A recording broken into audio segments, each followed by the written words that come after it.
Before The Wolf of Wall Street 25 years ago, we got one of the best business sales movies out there with Boiler Room. Boiler Room stars Giovanni Ribisi as Seth Davis, a young entrepreneur who gets recruited to join a brokerage firm. While Seth is ecstatic at first, seeing young men making big bucks, he soon learns he's working at a chop shop, pumping and dumping junk stocks and betraying average people. Now, the movie works for several reasons, and we're going to explore those in this review. To begin, though, I think it's important to point out the movie highlighted the culture around these Wall Street firms and really just sales firms in the Y2K era. And for me personally, I do recall this well as I worked several sales jobs when I was young, in my younger 20s. And I remember at the time, there was a massive push to really work young people into the ground. Lots of jobs, 100% commission, where bosses promised getting huge payoffs at the end of the day. But for the most part, a lot of these jobs paid less than minimum wage. And we see things like this. We see different types of scams, I think, today, where people are kind of promised this rich road at the end of the road, plenty of riches. We see it, I think, more today with social media and a lot of these influencers pushing things like sign up for my class and in 2 years you'll be sitting on a beach drinking mojitos.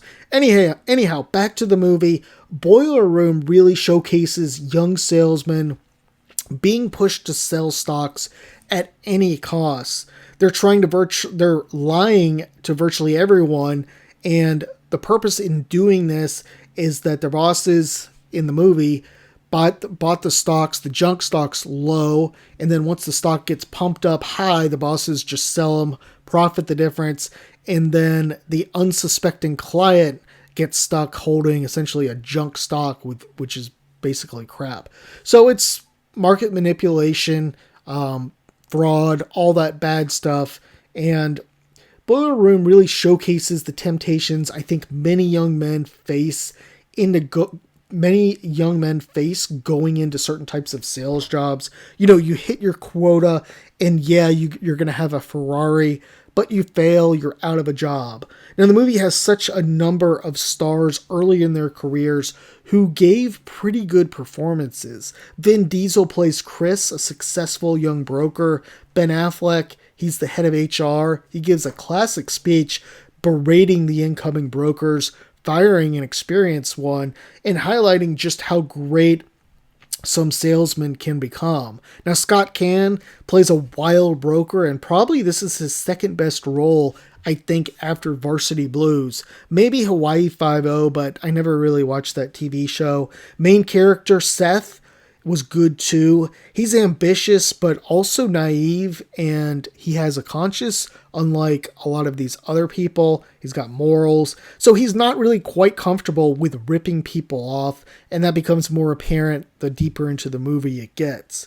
So the movie has a number of memorable scenes, like the opening where they're running through the lobby, or also when the group are watching Wall Street, quoting every line in it, and they're sitting in a mansion with no furniture. Some of the best scenes were watching them, though, I thought, on the phone with these aggressive sales tactics.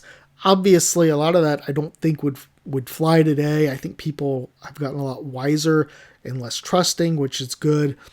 Now, the turning point in the film has to do with Seth and his pitch to an average guy named Harry Renard. Seth convinces him to spend about $1,000, a very small investment, on some stock, and it tanks initially, and Seth is able to convince Harry to go all in. He, convinces him it's lower now, now's the time to buy. Harry bites, and he spends all his family's savings, which ultimately he loses. Now, Seth feels incredible guilt, because he's not just taking from some rich person or something, but it's an average person. And he soon learns the firm's owners know they're about to be shut down, and they're destroying company records so that they can ditch the company and set up another chop shop. This will essentially kill any chance any of the investors have of being able to recoup any of their losses, because if the firms just disintegrated, they're not going to be able to find or really be able to track it down. Or if they do, it's going to take years in court. I'm definitely no expert on how that works, but I'm pretty sure that it would definitely hurt them. Now, Seth is taken into custody by the FBI. He agrees to testify against JT Marlin, and he goes to the firm the next day and convinces the owner, Michael, to give Harry shares of the next stock, the next IPO they're pushing.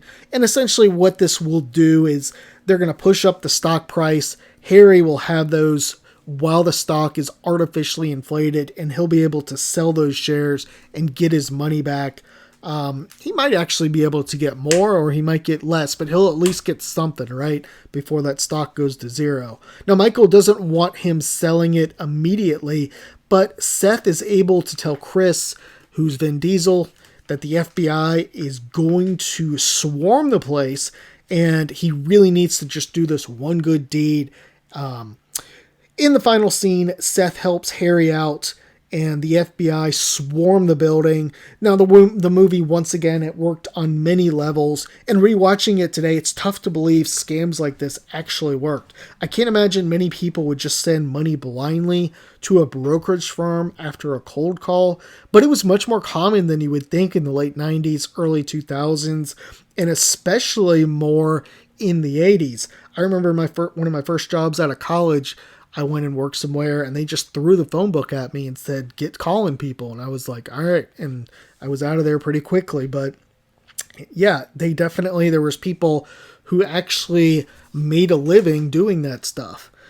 There's plenty of scams out there, and they tend to be different. Today, we again see people pushing classes, all this kind of stuff through social media, mentorships, with this promise of becoming rich quickly. But anyhow, coming back to Boiler Room, it was a great watch in 2000, and it really still is today. I wouldn't say it's a must-watch movie, but I definitely think if, you enjoyed things like Wolf of Wall Street, and, different types of business movies, I think you would probably enjoy this. Definitely check it out.